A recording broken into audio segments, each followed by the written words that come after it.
My first day was really uncomfortable. I remember walking on campus not knowing what each buildings were. I couldn't find my classrooms to go to class, and I was just lost. I didn't know what they were expecting of me. They did, however, hand out a rubric, and the rubric made me even more nervous. I was alone, so I felt like a stranger to everyone.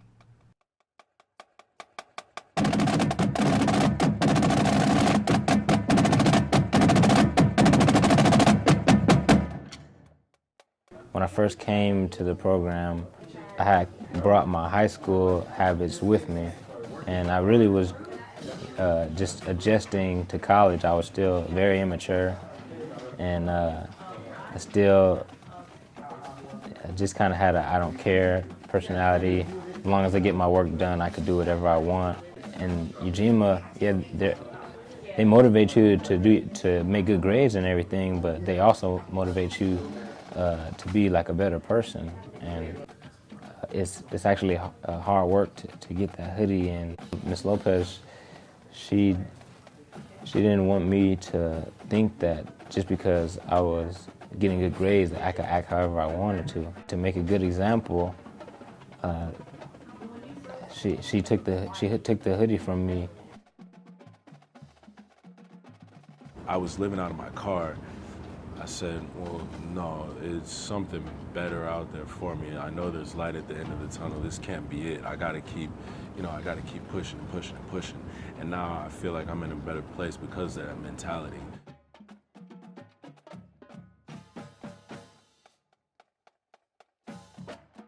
I live with my grandparents, and they're really religious.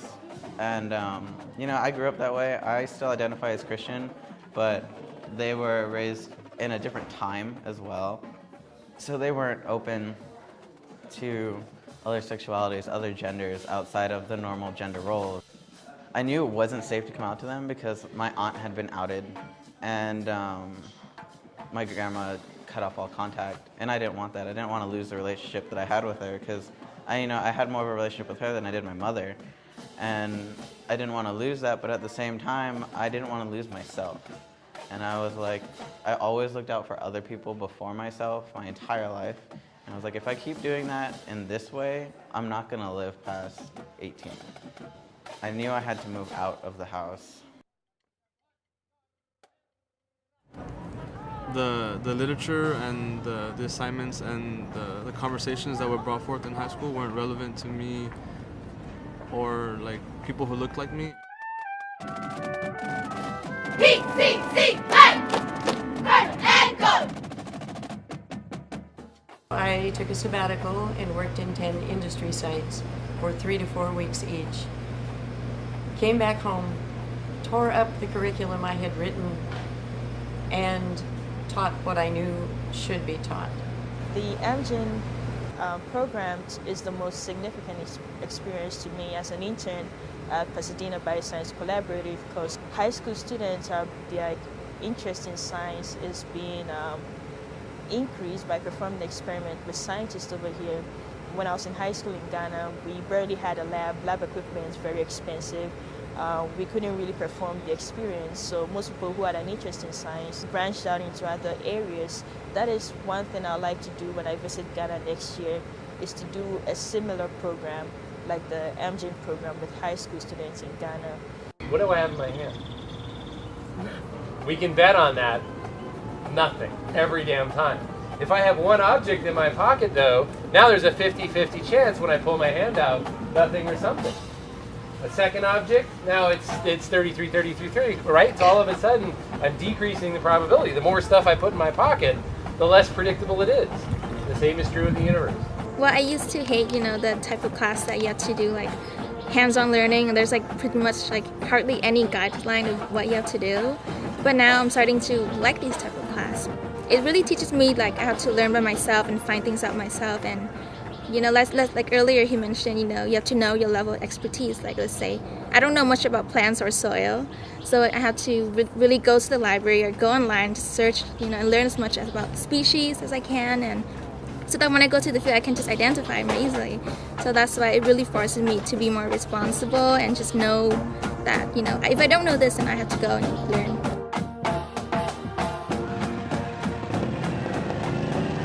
This is the Formula E annual event that we hold every summer. It's hosted by the Graduate Industrial Design Department at Art Center College of Design. The project is to develop little radio-controlled vehicles powered by 16 feet of industrial rubber band that have to compete in a series of 3 races. Our car was conceived off of something from mid-century and like mid-century furniture, and it's actually evolved 5 times. So this is our 5th prototype, essentially, and it's still developing. But we always wanted a body that had some kind of form to it, and not made out of prefabricated components. Students are lost sometimes. Like, they come to college, but they're like, what am I going to do in college? Like, they don't see any aspirations for themselves. And I mean, I think he's a good example because he's been in our shoes. He's been there where he's like, no, college isn't for me. And then he actually went beyond what he thought he could do himself. And so students can relate to that, connect with him, get advice from him. I send question sets to my students every week that they have to answer for class from very dense reading. Other than that, I prefer the Socratic method of teaching, the dialogue. I think this is the best way for people to take ideas that are oftentimes thousands of years old and appropriate them in terms of their own life. And we're definitely very different in how we teach. You're very nurturing. I'm very in your face. Yeah. What do you mean? Yeah, No, exactly. I've seen him do it. I think my approach is that every individual has personal agency. I'm amazed. I'm really in awe of how this class has helped me to really understand math.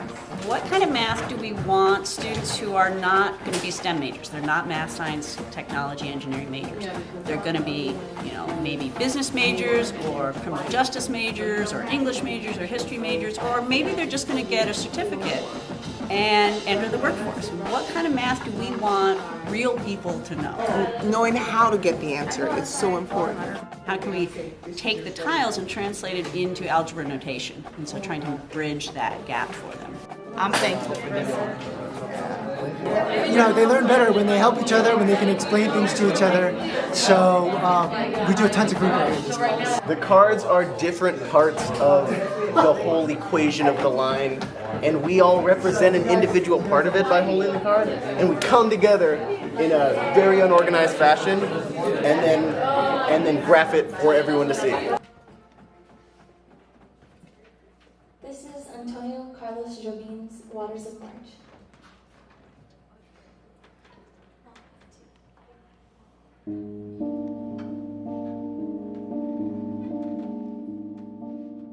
One of the main emphasis of this class and all of our performance groups at the college is that in this day and age, it's so important for our students to learn to communicate a message that's positive, a message that's real and powerful. Okay, I just really feel like the professors, especially in the music department, like Mary Durst and Mr. Matthews and Dr. Gates, Dr. Young, Dan Cole, Miss Wilkerson, they're all really enthusiastic about sharing the knowledge that they know and are genuinely caring about progressing the growth of each student. I also feel like they're not only our mentors musically, but also our life coaches. And my fear has diminished as far as performing because of my professors.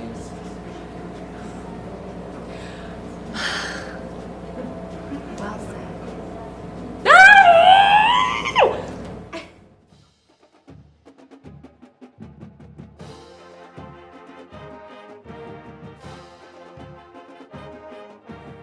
Professor Rivas Gomez in the Puente program exposed me to literature that gave me like a contextual like frame of thought and allowed me to relate the literature in the classroom to my own experiences that I have gone through in my life or growing up as a kid going through the education system.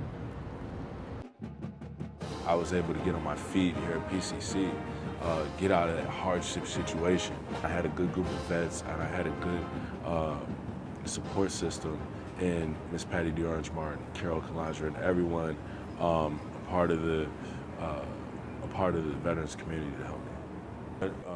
We also have a veterans club as well on campus, which I am now the president of. They're also another form of social support, a huge advocate for veterans. I knew I had to move out of the house, and that would make it safer for me to be truthful because I didn't have to worry about being kicked out or being sent somewhere. So when I came here, and I met Pinella, and he made it very clear that he was okay to reach out to, and he reached out to me. Like, he'd check in with me. Hey, how are things at home? How are things at school? How are you doing? How's your friendships? How's your relationships? And that made me feel really comfortable. It's like, oh, hey, he's actually interested in my life, not just my grades in his class, not just graduating. Like, he's interested in my well-being, and that's what made that connection a lot better than with other professors or faculty of any sort my entire life. The hoodie symbolized like you being dedicated to the program, and only a select few got the hoodie at first. So if you got the hoodie, it meant that you were a dedicated student in Ujima, and it meant that you were doing good in the program. Eventually, I gave up a lot of my bad habits and made a lot of big changes in my life. And I know Ms. Lopez saw that in me. And she knew it was sincere, so that's why she put me back in the program. I don't feel alone anymore because I've made friends that care about me and make me feel confident. No smile. You can do anything you want to with the help of your teachers and your peers. Give me, oh yeah. Oh yeah. Pretty awesome. 16 years old and. A great professor, like everything he teaches us, we can bring into the world. Being Stan fan is simply just being inspired by his stories of success and what you could be and your potential as a designer. Wendy and Bruce foster this incredible environment that is very supportive.